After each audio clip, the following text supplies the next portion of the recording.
Well, we are heading into the home stretch here at the Association for Career and Technical Education CareerTech Vision 2022 show. It's been just an incredible couple of days. We are talking to so many interesting people. The next guest that we have here on the Tech Ed Podcast is no exception. My name is Matt Kirkner. I am your host. For those of you who are live streaming with us on YouTube and aren't familiar with the Association for Career and Technical Education, so many different ways to explain this organization.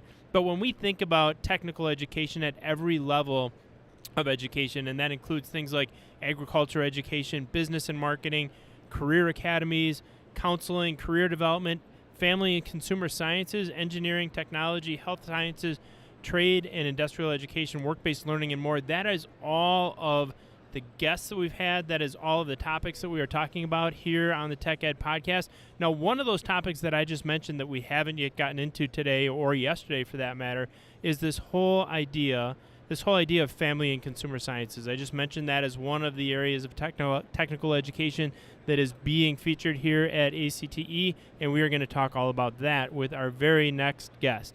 Her name is Lisa Stange. She is the ACTE Advancing CTE Teacher Coordinator, and we are so happy to have you, Lisa, join us on the Tech Ed Podcast. Thank you, Matt. It's a pleasure to be here. So I'm sure that many of our listeners and many of our viewers are familiar with FCS, what FCS is, but many of them may not be. So let's start out with just what is FCS for our viewers who may not know exactly what it is that you do. Sure, great. Family and Consumer Sciences is a field of study that empowers individuals and families across the scope. The whole lifespan, not just in one area. So Okay. it goes, from birth until death. And it helps people manage and all the challenges of living today in this global society that's so diverse that we have. And it also, the focus is more unique on where other pieces of study maybe don't have family as a part of it. And Sure. we think about it. It could be any kind of family. Okay. And that's what's unique about our study is it focuses family and relationships. But in career and technical education, we're also career specific for many different people. Okay. And but it's a foundational employability skills for all. If you think about relationships and communication, those are big pieces of family and consumer sciences. Got it. And I understand that you've spent quite a bit of time as an FCS educator. Is that correct? Tell us about that experience. Correct. I started out my career as a family and consumer science educator in a really small school, 212 students, K through 12. Wow. Yeah, it was really interesting. And what part of the world was that in for our listeners? In Iowa. Okay. And where in Iowa? Well, that was in Minburn, Iowa. I focused most of my life in the central Iowa. So, Okay.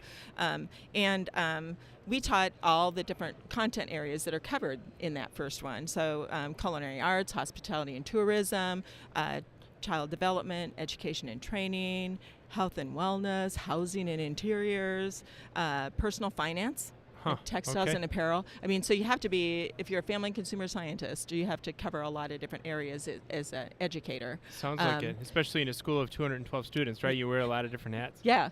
The neat part about my career is that I then expanded it into larger schools so you could focus into some more stronger pathways. So you could just be a specialist in one area because there was more than one teacher. Okay. And so through 25 years, I went to different schools, and one span was in middle school too, which is more generalist. Okay. But then I ended my secondary career at a very large suburban high school, Okay. and I was a ProStart educator, which focuses on the culinary program of study, and it works with the in Iowa, we worked with the Iowa Restaurant Association, but it's the National Restaurant Association that actually has that program, and it's very much industry-based, and you have good connections with the industry, and there's internships involved. Fascinating. So that's where I started as Okay. a teacher in a classroom.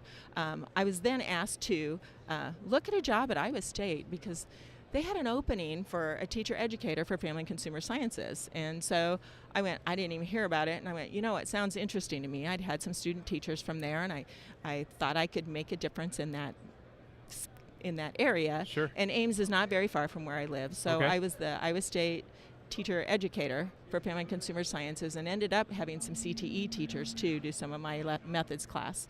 And from there, I went to the Department of Education in Iowa, and I was a CTE consultant. Okay. So then that's where I ended my, I guess, paid career. Okay. I've been retired for a couple years, but I've kind of failed at retirement, and I do a lot of other things. Right, absolutely. I tell people I actually retired in 2014, and now I just do stuff that's fun, and that's and Tech Ed Podcast is one of those many things. I have spent quite a bit of time in your home state, as a matter of fact. During my manufacturing career, we had a manufacturing plant in Eldridge, which is right outside the Quad Cities. I know where that is. Yeah, yes. do you really? Highway 61, just north of I-80. Yeah, beautiful area of the state, too. It really is, yeah, absolutely, with the river right there. And I traveled all over the state of Iowa, and it's really, I'm a Midwesterner as well. It's a different type of people, I think, that we have in the Midwest in a good way in many ways. Not that there aren't great people from all over the country, but love chatting with people from the Midwest, and especially from Iowa, where I spent all that time years ago. It's Iowa nice. Yeah, there you go, exactly. What was your, what district, the suburban district where you were focusing on culinary arts? Which one was that? Waukee.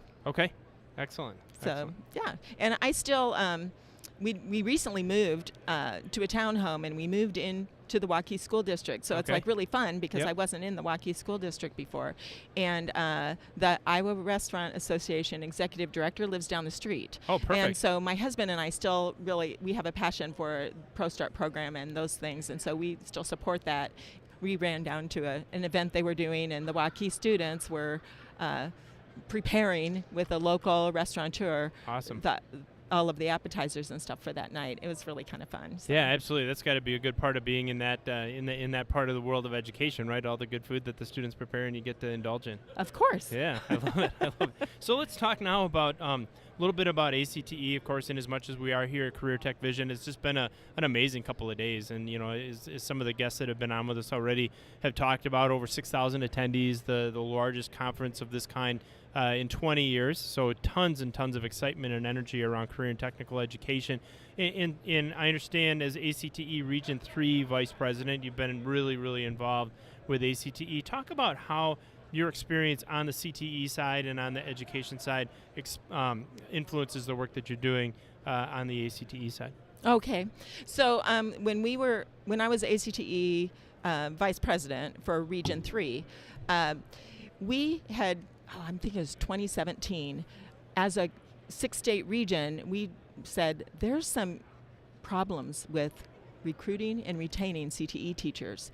What can we do about it? Okay. And so we had a regional meeting in Missouri that year, and I hosted a room that we made sure everybody fell through, and we started identifying what are the roadblocks to recruiting and retaining those educators. And we just kept going, and this is through ACTE. Sure. Steve DeWitt from ACTE, he all of a sudden grabbed us and said, hey, because I believe he was at Missouri, he likes to come to our Region 3 stuff. Okay. And he's like, hey, do you want to do something more with this? Because we just kept going, and he's like, there might be an opportunity grant through ACTE that can help you.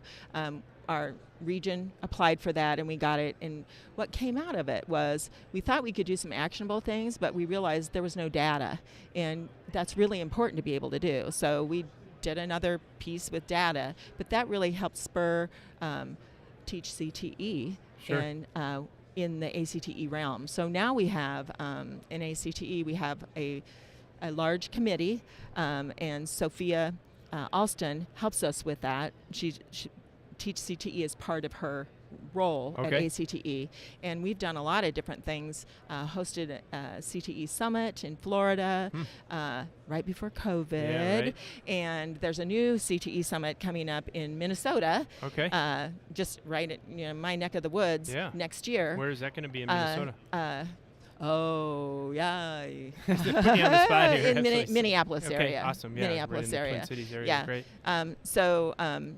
And this morning I actually hosted, we had some mega sessions here, and I hosted one on, teacher and recruitment and what are some actionable things we can do. And so we had some people come and speak.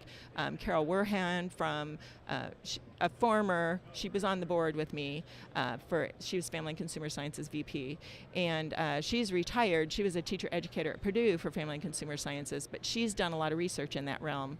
And so she spoke and kind of shared about here's some things we can do to recruit. We also need university teacher educators too, not just the secondary and post-secondary.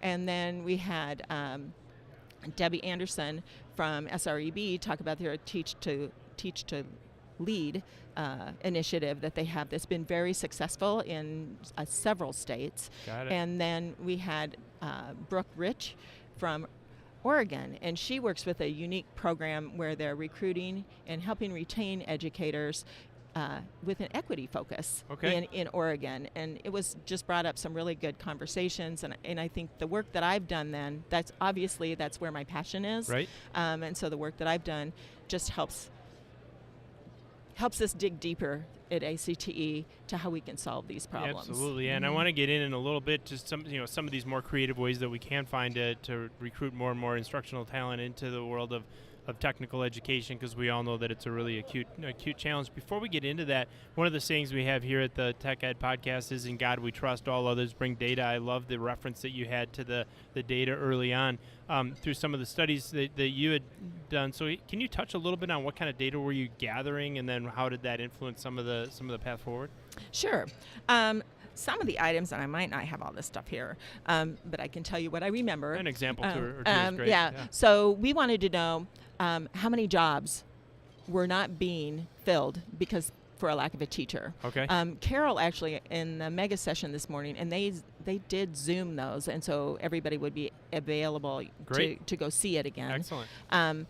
She shared that she actually dug deeper and said these are how many have a teacher that's not qualified teaching.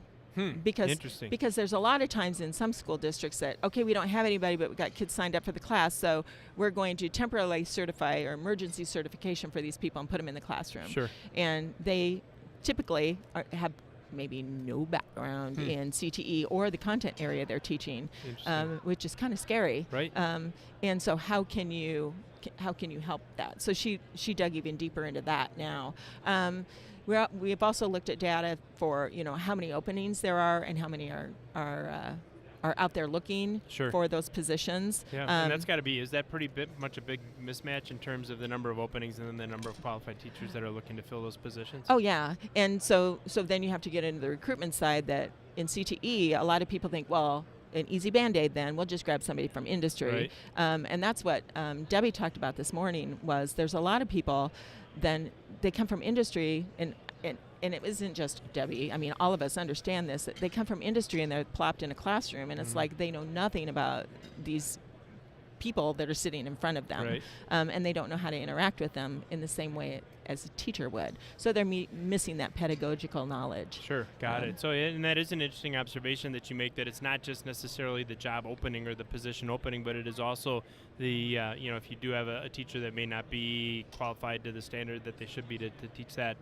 particular content, now you've got somebody that really is another job opening, just a different version of a job opening. And to be fair to our instructional talent that comes from industry, I'm sure some of them are better than others in terms of delivering learning in the classroom. Fair to say? Oh, totally. And I was going to say that the problem is sometimes with some of those people, if they're thrown in without help and mentorship and those kinds of programs like Debbie was talking about this morning, they don't last. Right. And that's the issue more than anything. Absolutely. is you don't have staying power. So you just have this revolving door of teachers. And so even if you have somebody from industry that doesn't have the pedagogical knowledge, there's ways we can help them, but are we all really super qualified to help that? And we want to make sure that they go from an expert skills in their skills that they're teaching and a novice educator to an expert skills and expert educator. Absolutely. And sometimes they quit before they become the expert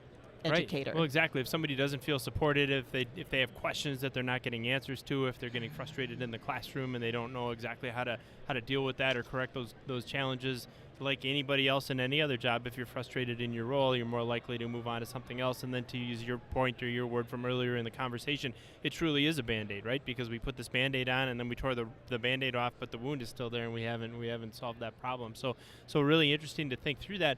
So as we look, Lisa, at the future of career technical education, this problem isn't getting any better, right? So we're, technology's advancing. We look around here, the 200 different exhibitors at CareerTech Expo that have all this amazing advanced technology, robotics, automation. I'm sure in some of the other areas that your career has been more focused on, same thing. Technology's changing like crazy. The needs and skills that we need from our workers and from the workforce are changing. at a rapid rate, and this problem of not having enough teachers to be able to deliver that learning is getting worse, it feels like. What are some of the things that we need to be doing as you look to the next 5 to 10 years to try and resolve the problem? Yeah, well, I can share a little bit about what I did when I was at Iowa State, because that was a dwindling program too. Okay. And I was tasked with, it needs to grow, Mm-hmm. or else it's going to be gone. Got it. You know, and it was like, that was my university. That's where I graduated from. It was just really important to me that it didn't. And plus, when I looked around the state, I wanted really strong educators. Sure. And to be able to bring more educators out.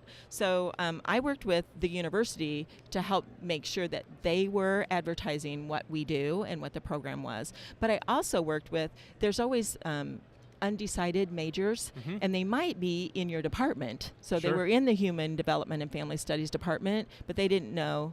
So we knew they already kind of had a propensity to helping careers and those kinds of things. And so I went into all those classes and talked to them and told them what family and consumer sciences was. And it Wow. was kind of interesting Yeah. because some of them would say, well, I took home ec in high school, and I couldn't believe that they said they took home ec, because they didn't. That wasn't the word, you know. Yeah, right. But they were using the word that their parents Right. said, well, oh yeah, you home ec. And Right. it's like, we've been family and consumer sciences for over 20 years. Wow, yeah. So I know your parents aren't that old. you Right, know? yeah, right. But you know, it's changing that narrative so people know who we are Mhm. was really important. And I would say that's the same thing with CTE. Okay. Because parents don't see, not all of us understand what CTE is Right. either. So even family and consumer sciences has an issue, but CTE does too. And some people think it's just dirty jobs.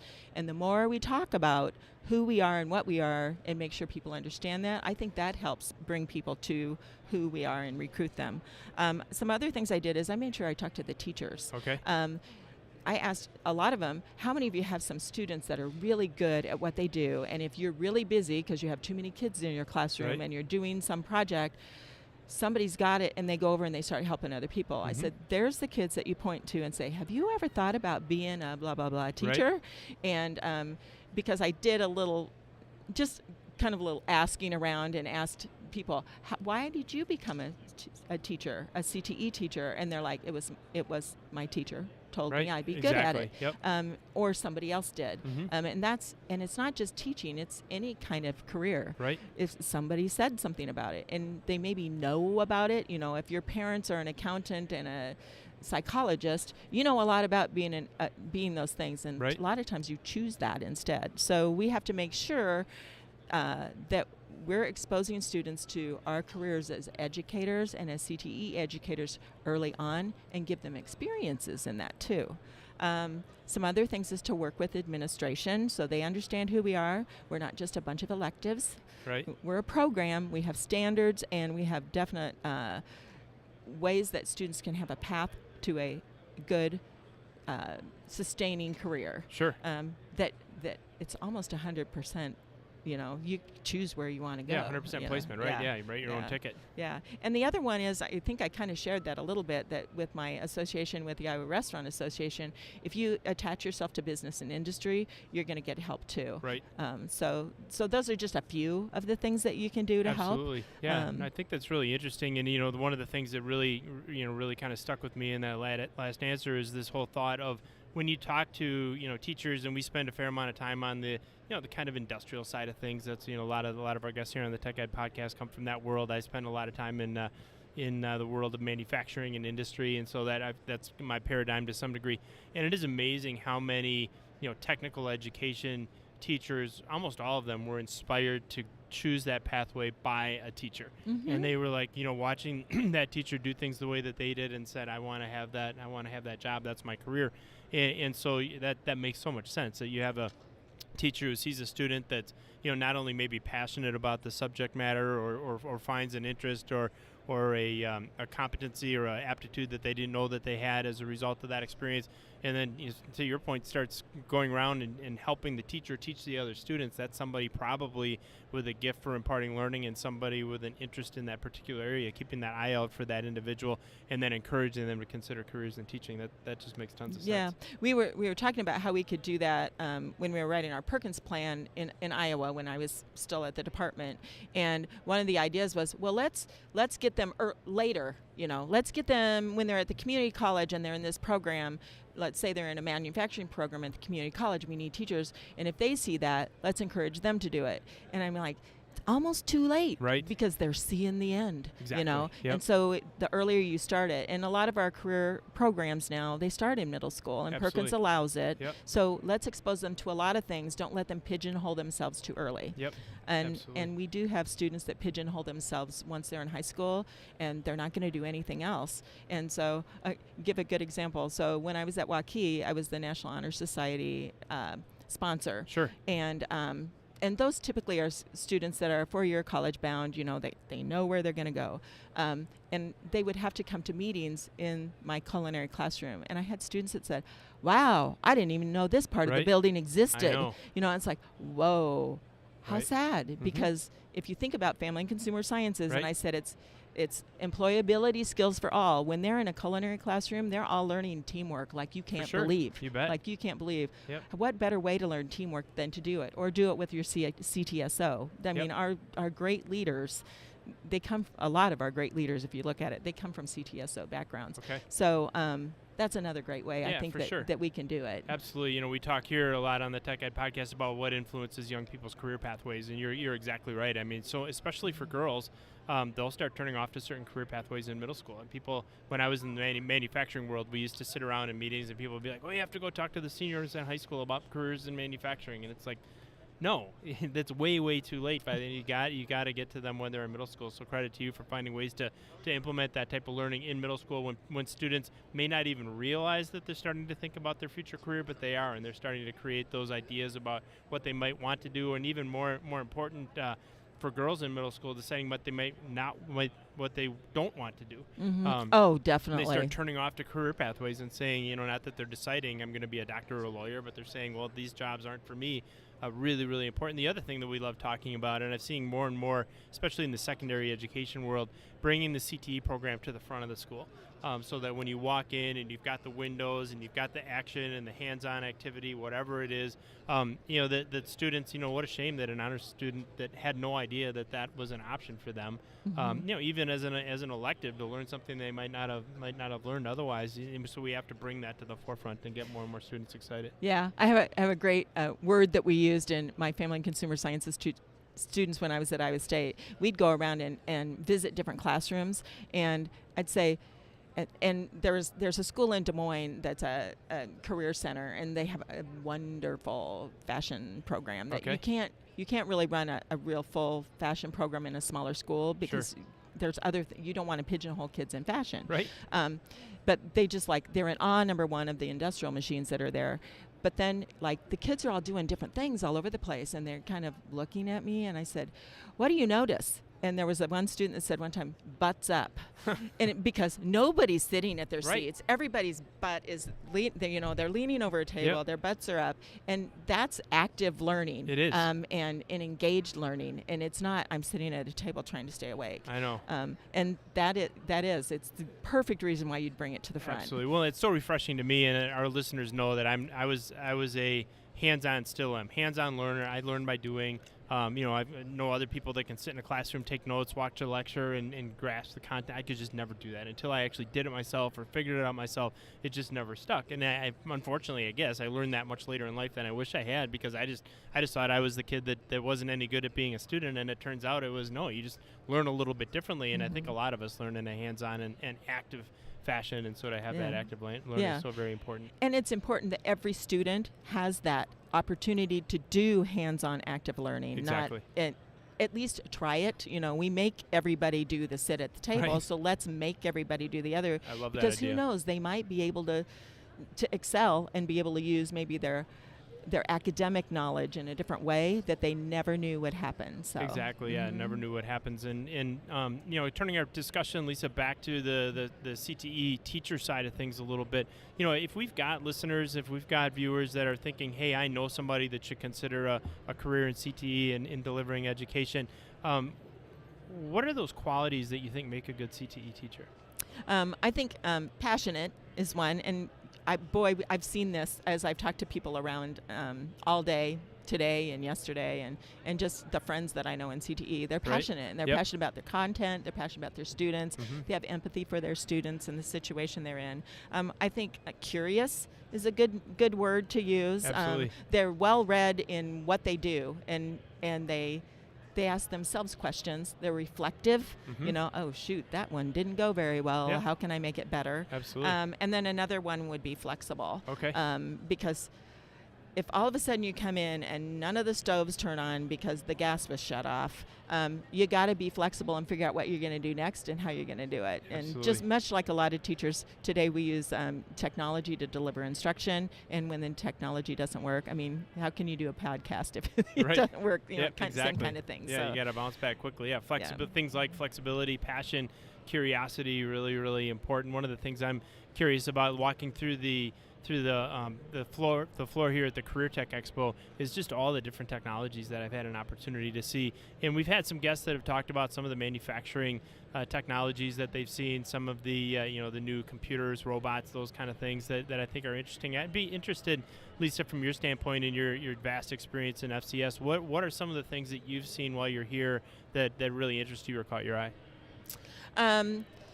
I love the things that maybe are a quicker way to get something, an activity done that really has meat to it. Sure. And I've seen some neat career, career platforms. There's some games. Mhm. Because students, especially with younger students, Right. those games are what really make it. I have a son that has Asperger's syndrome, and he's 37, but he still thinks about things as far as when he does things, it's like, this is why I play this game, and he uses all of his knowledge and background into it to be able to Mhm. get through, where other people, Yep. They don't, because he's very well read and Sure. very knowledgeable about that. So the gaming industry can help with some of those things to stick for some of those students, and also some of those students that maybe aren't motivated. Sure, absolutely. So I really, that one really intrigues me, Love it. how you can utilize it. I think a couple years ago there was a big push for let's turn my whole classroom into that, and I'm not sure that's for everybody. So we always have to.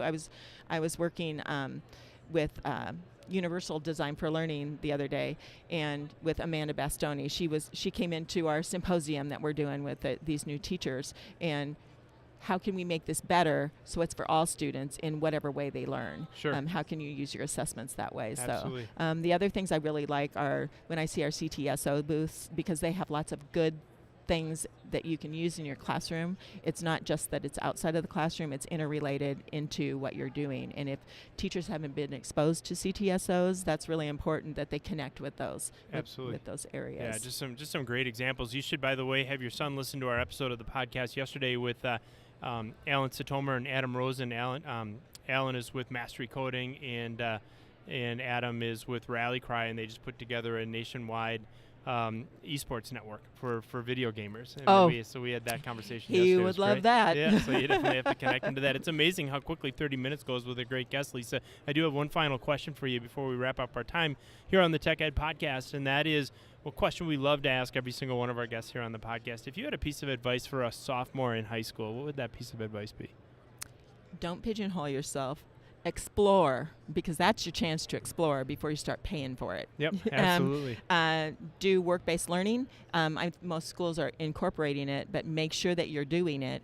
Do internships, shadow, and not just in the area you think you like, but also in others, because sometimes then you'll find out what doesn't work for you. Right, absolutely. You never know what opportunity might be hiding in the weeds for somebody that didn't otherwise know that it was there. I know you've exposed so many young people and so many students to great career pathways, Lisa, and your really illustrious career. I had an opportunity today to learn a little bit more about what you did with ACTE, a little bit more about gathering information, a little bit more about FCS. I think you're probably the first FCS expert, if you will, that's joined us on the podcast. It was so much fun to have you. We really appreciate your time. Oh, you're very welcome.